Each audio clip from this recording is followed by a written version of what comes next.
Beyond Good and Evil by Friedrich Nietzsche. Chapter 6. We Scholars. 204. At the risk that moralizing may also reveal itself here as that which it has always been, namely, resolutely montrer ses plaies, according to Balzac, I would venture to protest against an improper and injurious alteration of rank, which, quite unnoticed, and as if with the best conscience, threatens nowadays to establish itself in the relations of science and philosophy. I mean to say that one must have the right, out of one's own experience, as it seems to me, always implies unfortunate experience, to treat of such an important question of rank, so as not to speak of color like the blind, or against science like women and artists. Ah, this dreadful science! Sigh their instinct and their shame. It always finds things out. The declaration of independence of the scientific man, his emancipation from philosophy, is one of the subtler after-effects of democratic organization and disorganization. The self-glorification and self-conceitedness of the learned man is now everywhere in full bloom, and in its best springtime. Which does not mean to imply that in this case self-praise smells sweet. Here also the instinct of the populace cries, "Freedom from all masters!" And, after science has, with the happiest results, resisted theology, whose handmaid it had been too long, it now proposes in its wantonness and indiscretion to lay down laws for philosophy, and in its turn to play the master. What am I saying? To play the philosopher on its own account. My memory, the memory of a scientific man, if you please, teems with the naïvetés of insolence which I have heard about philosophy and philosophers from young naturalists and old physicians, not to mention the most cultured and most conceited of all learned men, the philologists and schoolmasters, who are both the one and the other by profession.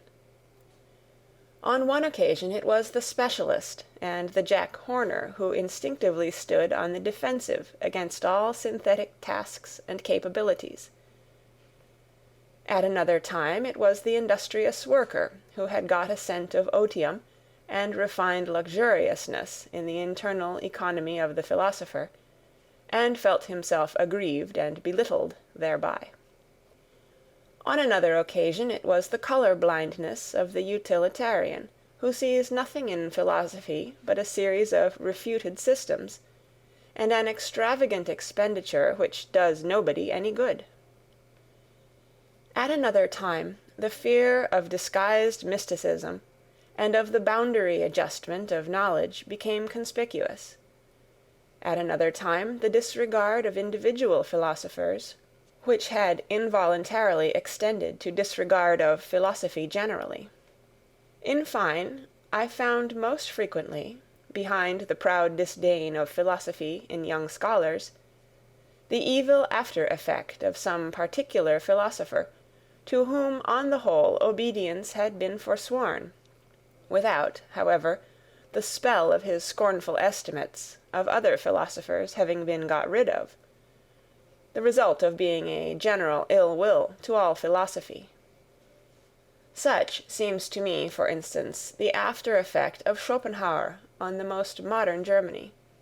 By his unintelligent rage against Hegel, he has succeeded in severing the whole of the last generation of Germans from its connection with German culture, which culture, all things considered, has been an elevation and a divining refinement of the historical sense. But precisely at this point Schopenhauer himself was poor, irreceptive, and un-German to the extent of ingenuousness. On the whole, speaking generally, it may just have been the humanness, all too humanness of the modern philosophers themselves, in short, their contemptibleness, which has injured most radically the reverence for philosophy and opened the doors to the instinct of the populace. Let it but be acknowledged to what an extent our modern world diverges from the whole style of the world of Heraclitus, Plato, Empedocles, and whatever else all the royal and magnificent anchorites of the spirit were called, and with what justice an honest man of science may feel himself of a better family and origin, in view of such representatives of philosophy, who, owing to the fashion of the present day, are just as much aloft as they are down below. In Germany, for instance, the two lions of Berlin, the anarchist Eugen Dühring, and the amalgamist Eduard von Hartmann. It is especially the sight of those hotch-potch philosophers who call themselves realists, or positivists, which is calculated to implant a dangerous distrust in the soul of a young and ambitious scholar. Those philosophers, at the best, are themselves but scholars and specialists, that is very evident. All of them are persons who have been vanquished and brought back again, under the dominion of science, who at one time or another claimed more from themselves, without having a right to the more and its responsibility, and who now, creditably, rancorously, and vindictively, represent in word and deed disbelief in the master task and supremacy of philosophy. After all, how could it be otherwise? Science flourishes nowadays, and has the good conscience clearly visible on its countenance, while that to which the entire modern philosophy has gradually sunk, the remnant of philosophy of the present day, excites distrust and displeasure, if not scorn and pity. Philosophy reduced to a theory of knowledge, no more in fact than a diffident science of epochs and doctrine of forbearance, a philosophy that never even gets beyond the threshold, and rigorously denies itself the right to enter. That is philosophy in its last throes, an end, an agony, something that awakens pity. How could such a philosophy rule? 205. The dangers that beset the evolution of the philosopher are, in fact, so manifold nowadays that one might doubt whether this fruit could still come to maturity. The extent and towering structure of the sciences have increased enormously, and therewith also the probability that the philosopher will grow tired even as a learner, or will attach himself somewhere and specialize, so that he will no longer attain to his elevation, that is to say, to his superspection, his circumspection, and his despection.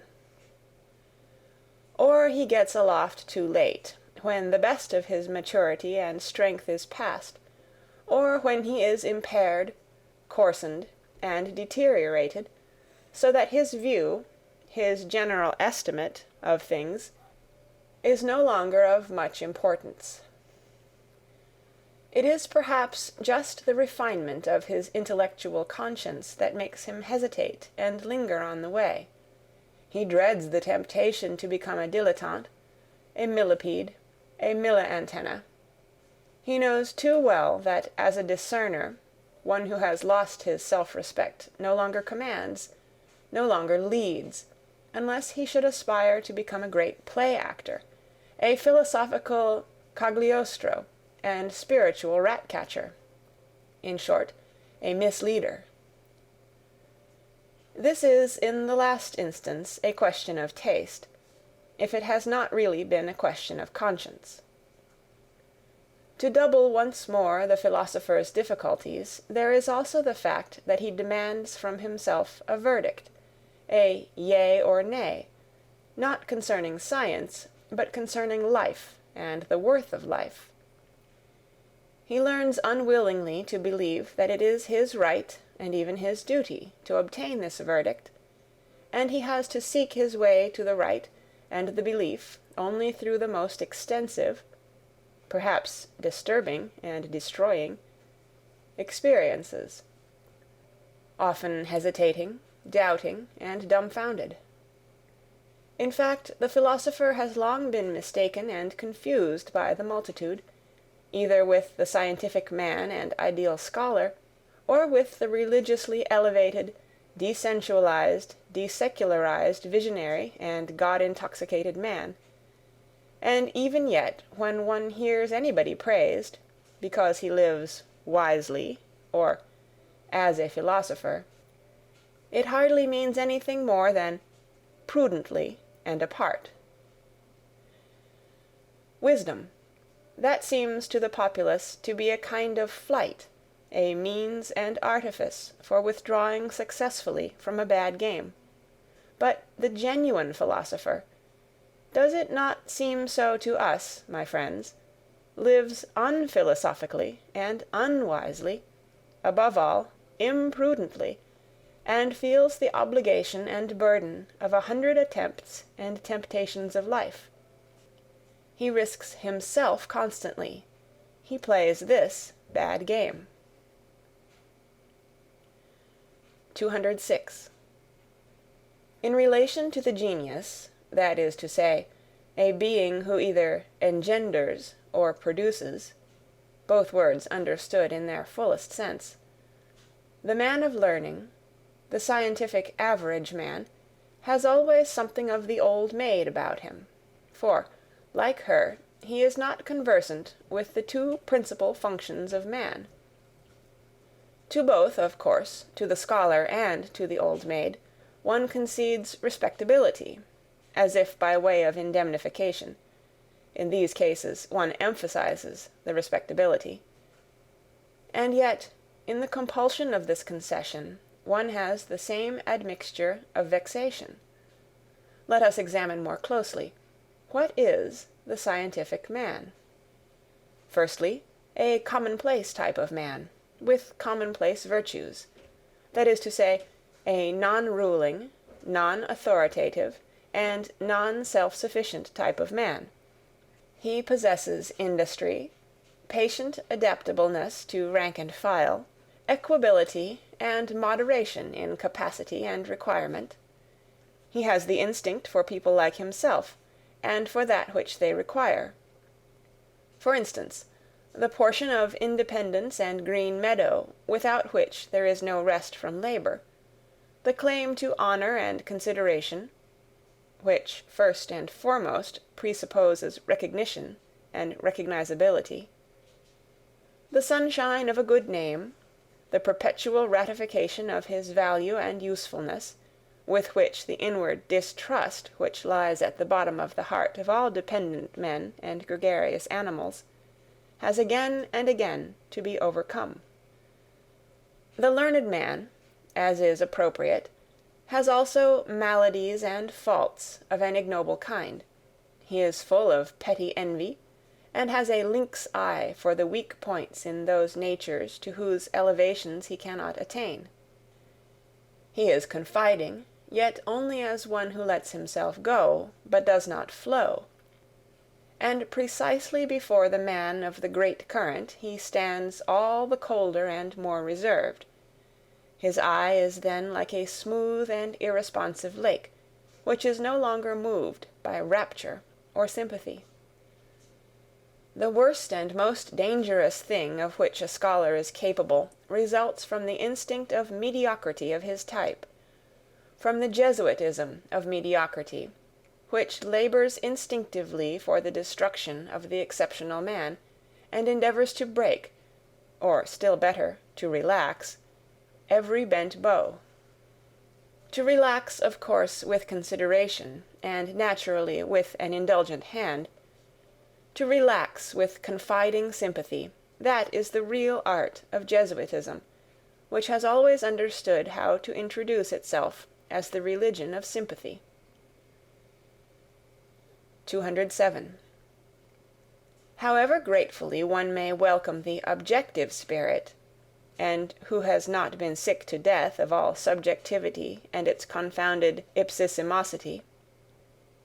In the end, however, one must learn caution even with regard to one's gratitude, and put a stop to the exaggeration with which the unselfing and depersonalizing of the spirit has recently been celebrated, as if it were the goal in itself, as if it were salvation and glorification, as is especially accustomed to happen in the pessimist school, which has also, in its turn, good reasons for paying the highest honors to disinterested knowledge.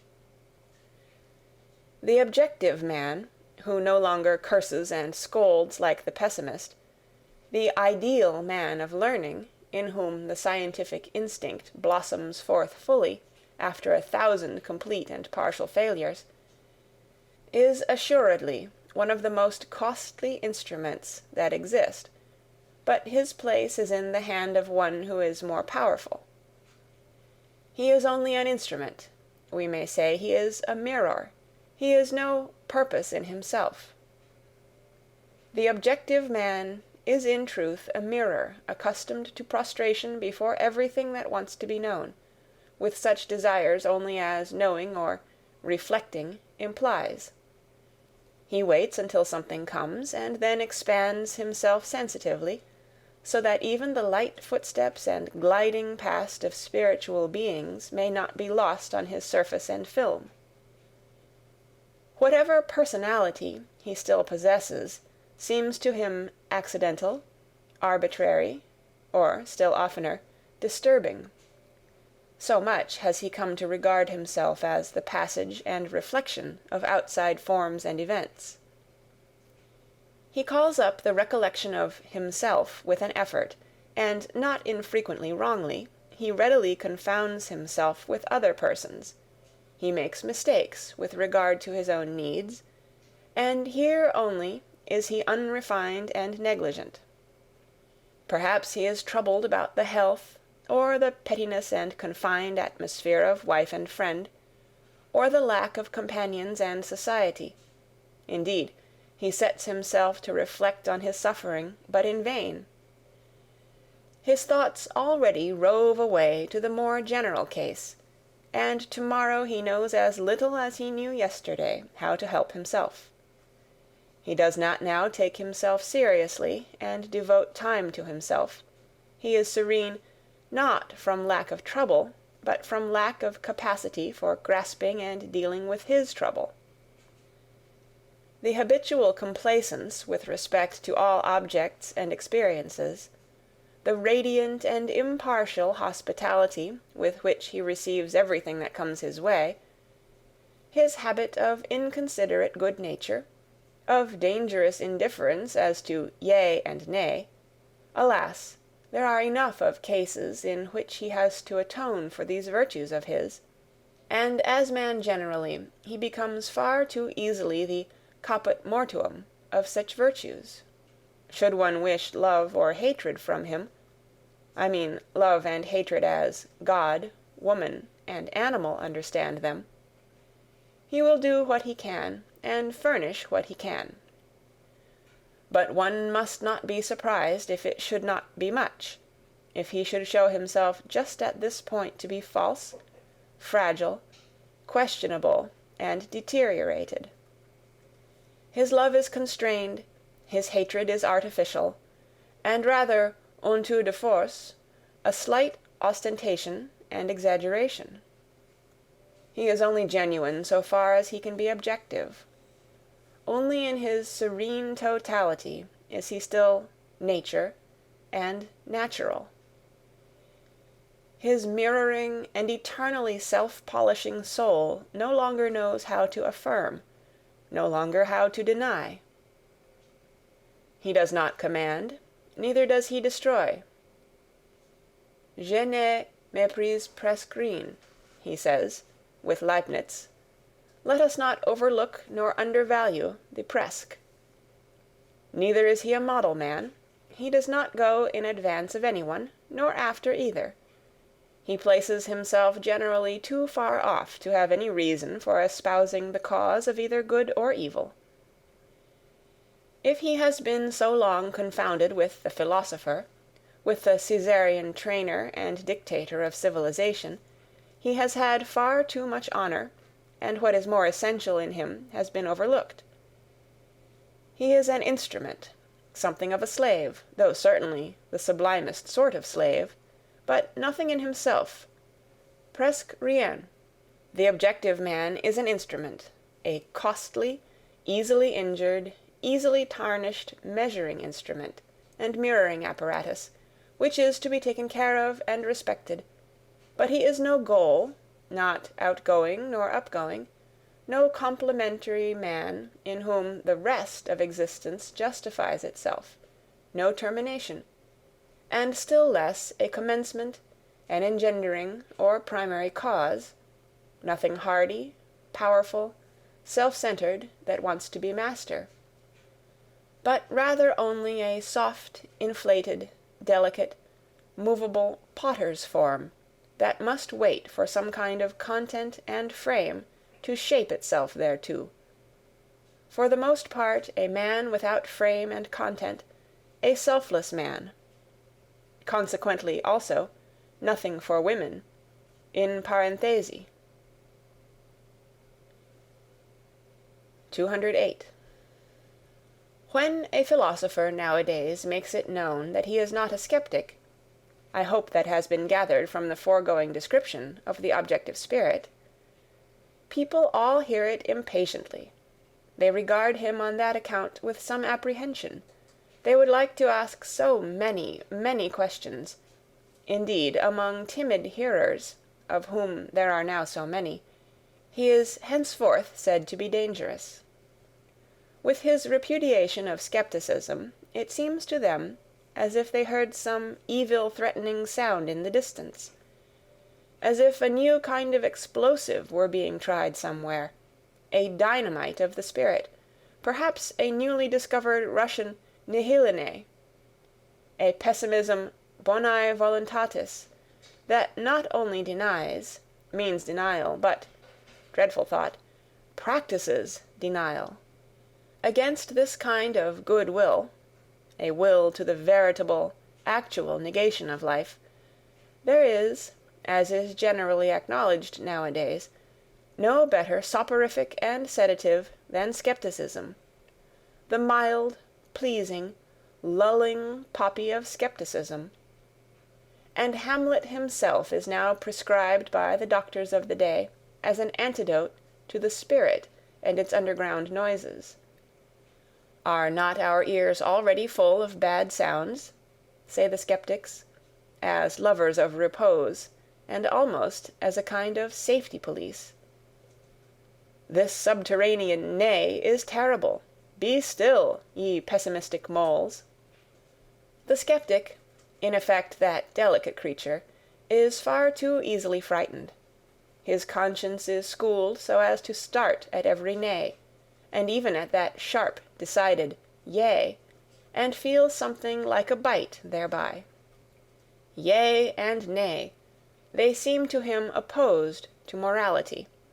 He loves, on the contrary, to make a festival to his virtue by a noble aloofness, while perhaps he says with Montaigne, "What do I know?" Or with Socrates, "I know that I know nothing," or "Here I do not trust myself, no door is open to me," or "Even if the door were open, why should I enter immediately?" Or "What is the use of any hasty hypotheses? It might quite well be in good taste to make no hypotheses at all. Are you absolutely obliged to straighten at once what is crooked, to stuff every hole with some kind of oakum? Is there not time enough for that? Has not the time leisure? O ye demons, can ye not at all wait? The uncertain also has its charms. The Sphinx, too, is a Circe, and Circe too was a philosopher. Thus does a skeptic console himself, and in truth he needs some consolation. For skepticism is the most spiritual expression of a certain many-sided physiological temperament, which in ordinary language is called nervous debility and sickliness. It arises whenever races or classes, which have been long separated, decisively and suddenly blend with one another.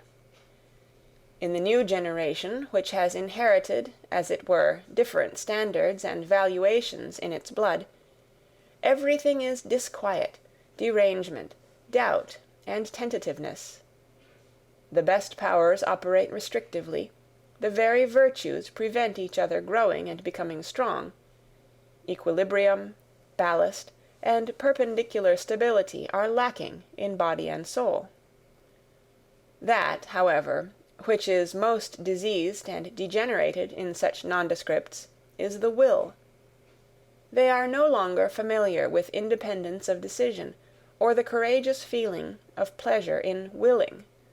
They are doubtful of the freedom of the will, even in their dreams.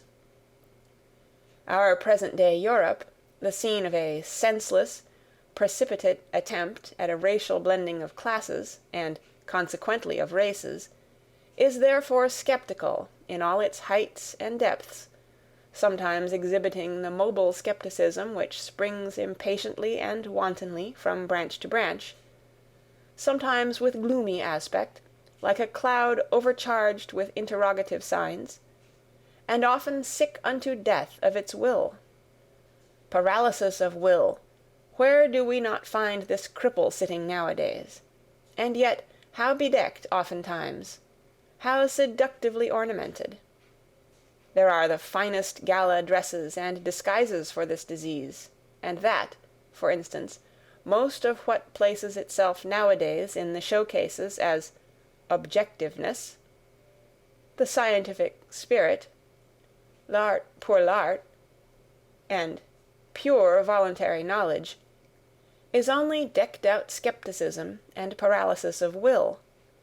I am ready to answer for this diagnosis of the European disease. The disease of the will is diffused unequally over Europe. It is worst and most varied where civilization has longest prevailed. It decreases according as the barbarian still, or again, asserts his claims under the loose drapery of Western culture. It is therefore in the France of today, as can be readily disclosed and comprehended, that the will is most infirm, and France, which has always had a masterly aptitude for converting even the portentous crisis of its spirit into something charming and seductive, now manifests emphatically its intellectual ascendancy over Europe, by being the school and exhibition of all the charms of skepticism. The power to will and to persist, moreover, in a resolution, is already somewhat stronger in Germany, and again in the north of Germany it is stronger than in central Germany.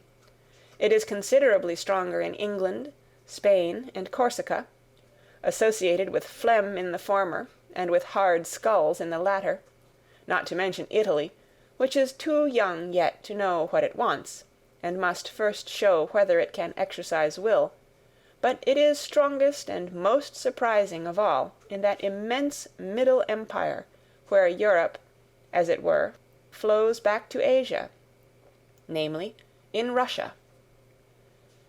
There the power to will has been long stored up and accumulated. There the will, uncertain whether to be negative or affirmative, waits threateningly to be discharged, to borrow their pet phrase from our physicists. Perhaps not only Indian wars and complications in Asia would be necessary to free Europe from its greatest danger, but also internal subversion, the shattering of the empire into small states, and above all the introduction of parliamentary imbecility, together with the obligation of every one to read his newspaper at breakfast. I do not say this as one who desires it. In my heart I should rather prefer the contrary.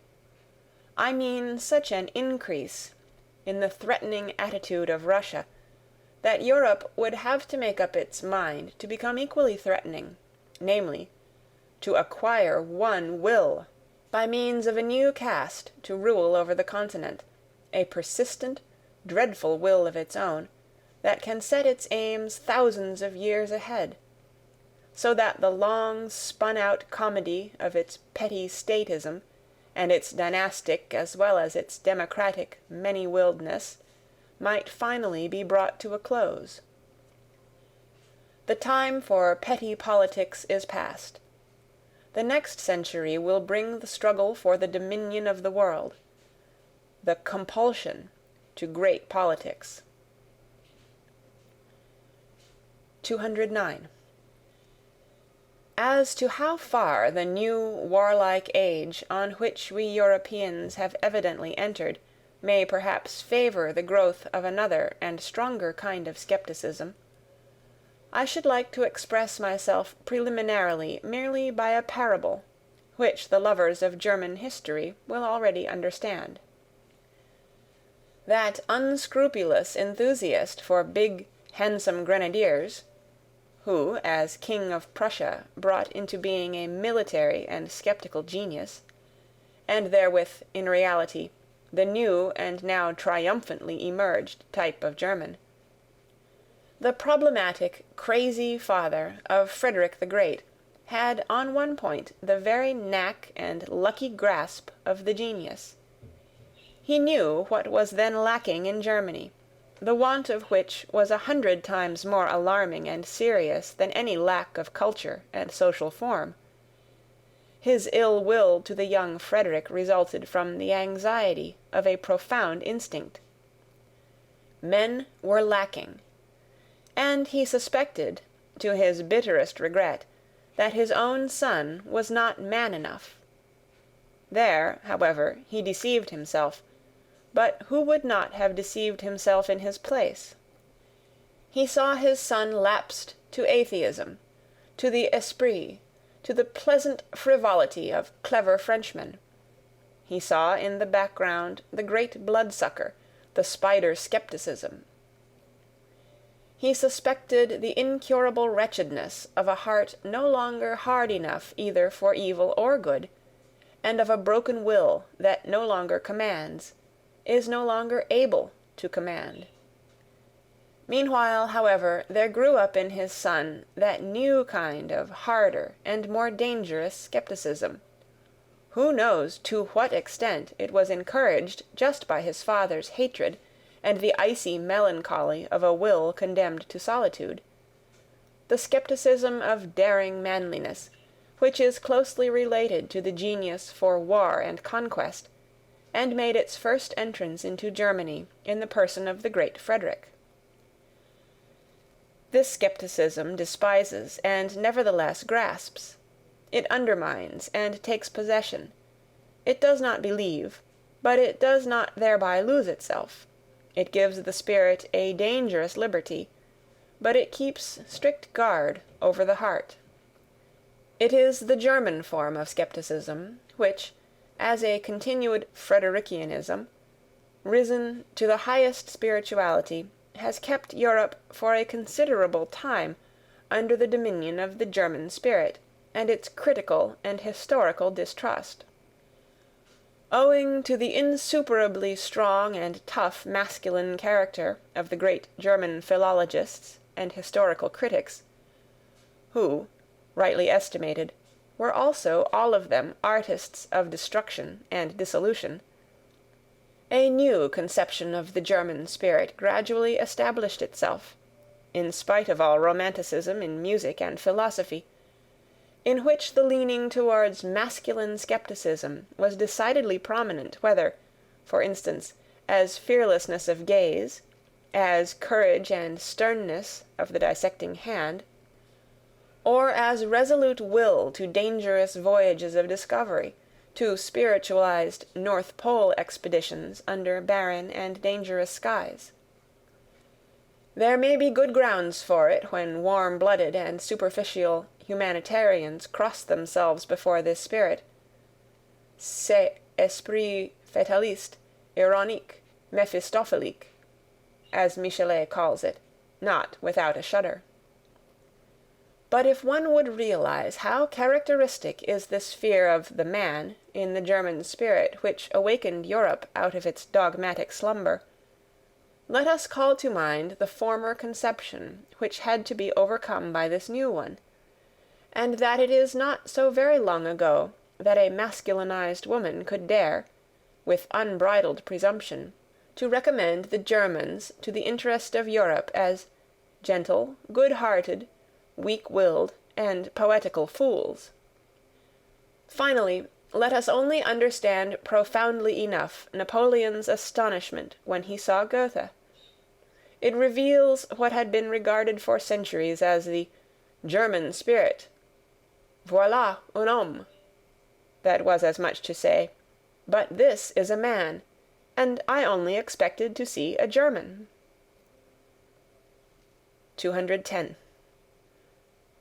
Supposing, then, that in the picture of the philosophers of the future, some trait suggests the question whether they must not perhaps be skeptics in the last-mentioned sense, something in them would only be designated thereby, and not they themselves. With equal right they might call themselves critics, and assuredly they will be men of experiments. By the name with which I ventured to baptize them, I have already expressly emphasized their attempting and their love of attempting. Is this because, as critics in body and soul, they will love to make use of experiments in a new and perhaps wider and more dangerous sense?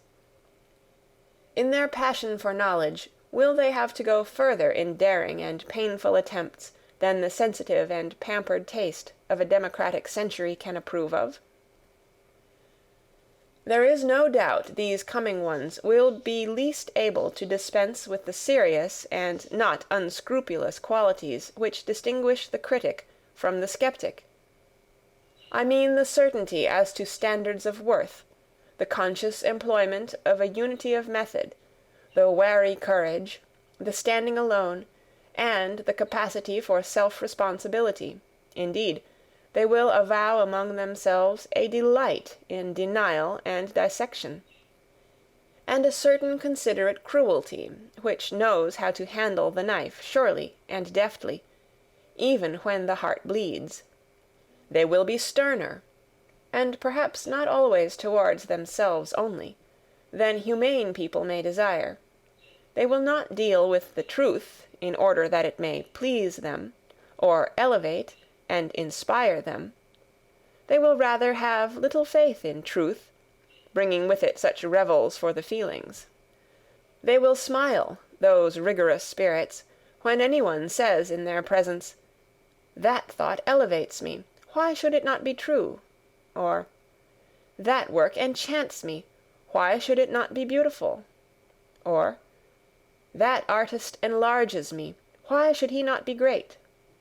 Perhaps they will not only have a smile, but a genuine disgust for all that is thus rapturous, idealistic, feminine, and hermaphroditic, and if anyone could look into their inmost hearts, he would not easily find therein the intention to reconcile Christian sentiments with antique taste, or even with modern parliamentarism, the kind of reconciliation necessarily found even among philosophers in our very uncertain and consequently very conciliatory century. Critical discipline, and every habit that conduces to purity and rigor in intellectual matters, will not only be demanded from themselves by these philosophers of the future, they may even make a display thereof as their special adornment. Nevertheless, they will not want to be called critics on that account. It will seem to them no small indignity to philosophy to have it decreed, as is so welcome nowadays, that philosophy itself is criticism and critical science, and nothing else whatever. Though this estimate of philosophy may enjoy the approval of all the positivists of France and Germany, and possibly it even flattered the heart and taste of Kant. Let us call to mind the titles of his principal works.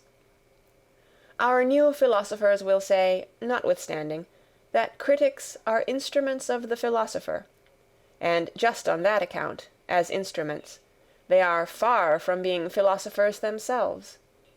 Even the great Chinaman of Königsberg was only a great critic.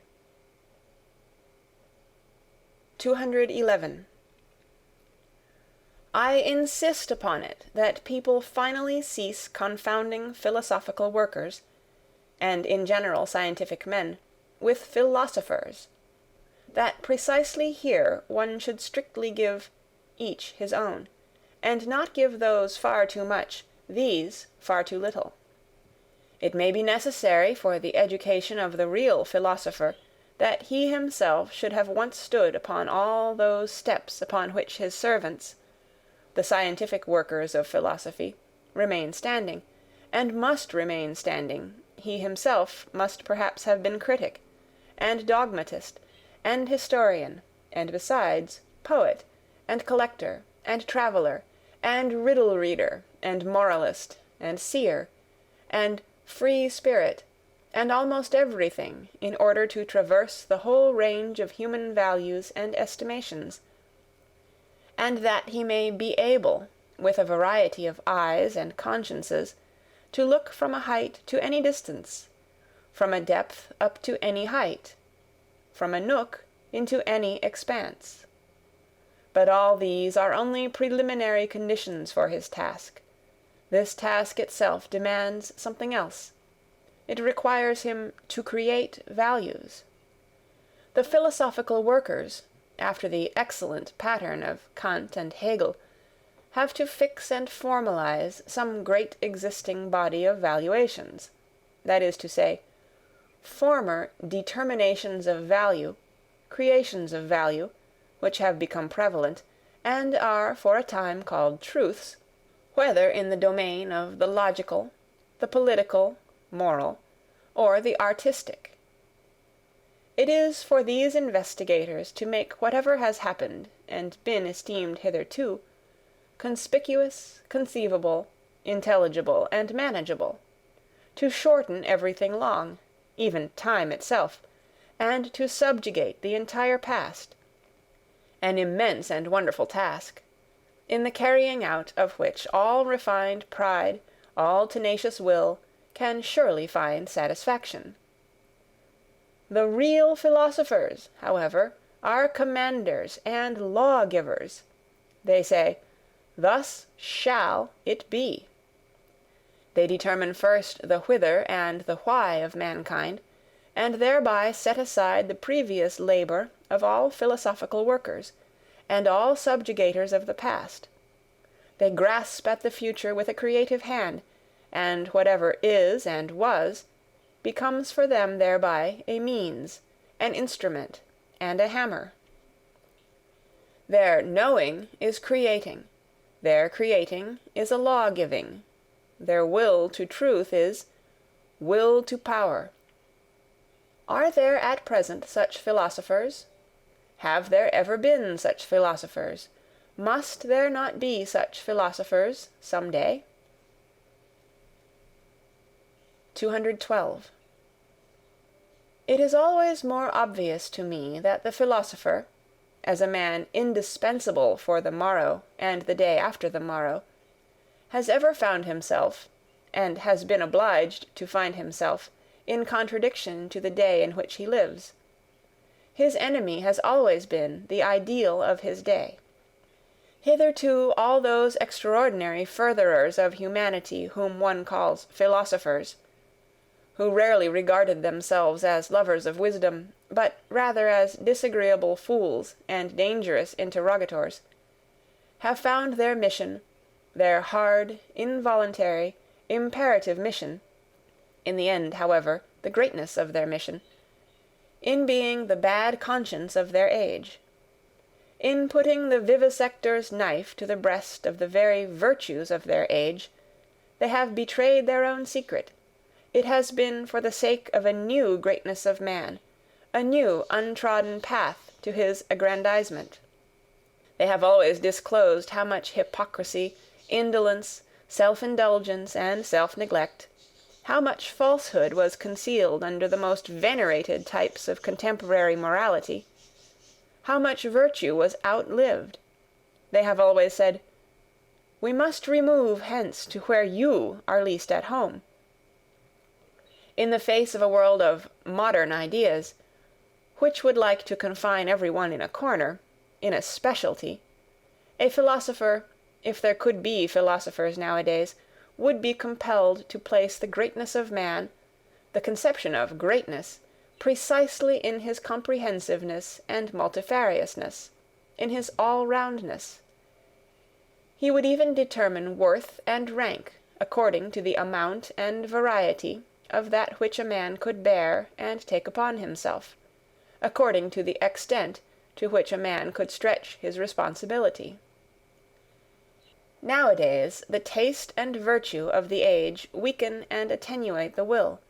Nothing is so adapted to the spirit of the age as weakness of will. Consequently, in the ideal of the philosopher, strength of will, sternness, and capacity for prolonged resolution must specially be included in the conception of greatness, with as good a right as the opposite doctrine, with its ideal of a silly, renouncing, humble, selfless humanity, was suited to an opposite age, such as the 16th century, which suffered from its accumulated energy of will, and from the wildest torrents and floods of selfishness. In the time of Socrates, among men only of worn-out instincts, old conservative Athenians who let themselves go, for the sake of happiness, as they said, for the sake of pleasure, as their conduct indicated, and who had continually on their lips the old pompous words to which they had long forfeited the right by the life they led, irony was perhaps necessary for greatness of soul, the wicked Socratic assurance of the old physician and plebeian, who cut ruthlessly into his own flesh, as into the flesh and heart of the noble, with a look that said plainly enough, "Do not dissemble before me. Here, we are equal." At present, on the contrary, when throughout Europe the herding animal alone attains to honours, and dispenses honours, when equality of right can too readily be transformed into equality in wrong, I mean to say into general war against everything rare, strange, and privileged, against the higher man, the higher soul, the higher duty, the higher responsibility, the creative plenipotence and lordliness. At present it belongs to the conception of greatness to be noble, to wish to be apart, to be capable of being different, to stand alone, to have to live by personal initiative, and the philosopher will betray something of his own ideal when he asserts, "He shall be the greatest who can be the most solitary, the most concealed, the most divergent, the man beyond good and evil, the master of his virtues, and of superabundance of will. Precisely this shall be called greatness, as diversified as can be entire, as ample as can be full." And to ask once more the question, is greatness possible nowadays? 213. It is difficult to learn what a philosopher is, because it cannot be taught. One must know it by experience, or one should have the pride not to know it. The fact that at present people all talk of things of which they cannot have any experience is true more especially and unfortunately as concerns the philosopher and philosophical matters. The very few know them, are permitted to know them, and all popular ideas about them are false.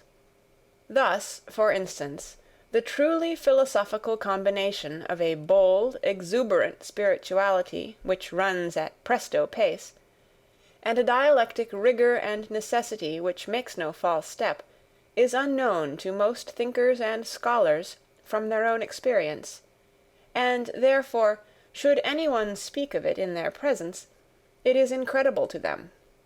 They conceive of every necessity as troublesome, as a painful compulsory obedience and state of constraint.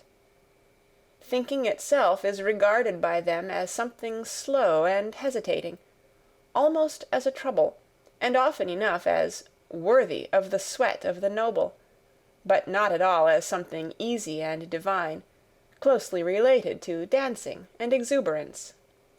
To think, and to take a matter seriously, arduously, that is one and the same thing to them. Such only has been their experience.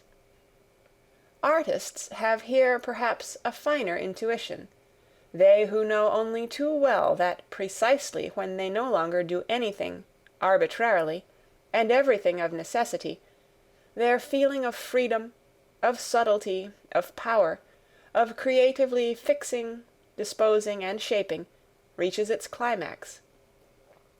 In short, that necessity and freedom of will are then the same thing with them.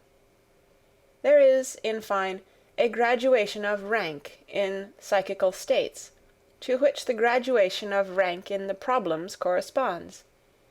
And the highest problems repel ruthlessly every one who ventures too near them, without being predestined for their solution by the loftiness and power of his spirituality. Of what use is it for nimble everyday intellects, or clumsy honest mechanics and empiricists to press, in their plebeian ambition, close to such problems, and as it were into this holy of holies, as so often happens nowadays? But coarse feet must never tread upon such carpets. This is provided for in the primary law of things. The doors remain closed to those intruders, though they may dash and break their heads thereon. People have always to be born to a high station, or, more definitely, they have to be bred for it. A person has only a right to philosophy, taking the word in its higher significance, in virtue of his descent. The ancestors, the blood, decide here also. Many generations must have prepared the way for the coming of the philosopher. Each of his virtues must have been separately acquired, nurtured, transmitted, and embodied. Not only the bold, easy, delicate course and current of his thoughts, but above all the readiness for great responsibilities, the majesty of ruling glance and contemning look, the feeling of separation from the multitude with their duties and virtues, the kindly patronage and defence of whatever is misunderstood and calumniated, be it God or devil, the delight and practice of supreme justice, the art of commanding, the amplitude of will, the lingering eye which rarely admires, rarely looks up, rarely loves. End of chapter 6.